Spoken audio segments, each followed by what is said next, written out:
ఆయన పుట్టక మునుపు సర్వశక్తి గల దేవుడై ఉన్నాడు. ఆయన పుట్టే తగ్గించుకున్నాడు. మీకు తెలుసో తెలీదో?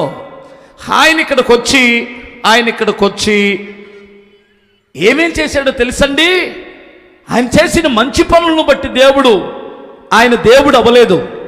కుంటివారికి నడకనిచ్చాడు, గుడ్డివారికి చూపునిచ్చాడు, భయంకరమైనటువంటి 12 సంవత్సరాల రక్తస్రావ క్యాన్సర్ వ్యాధులకి స్వస్థత ఇచ్చాడు, దయ్యాలు వెళ్ళగొట్టాడు, చచ్చిన వారిని బ్రతికించాడు, సముద్రాన్ని గాలిని నిమ్మలపరిచాడు. ఆయన చనిపోయి మరలా తిరిగి లేచాడు. ఇందును బట్టి ఆయన దేవుడు అవ్వలేదు. ఆయన చేసిన మహత్కార్యాలు అద్భుతాలను బట్టి దేవుడు అవ్వలేదు. ఆయన ఇన్ని కార్యాలు చేసింది కూడా మనిషిగా వచ్చే. ఆయన పుట్టక మునుపు దేవుడు, ఆయన ఇక్కడికి రాక మునుపు దేవుడు.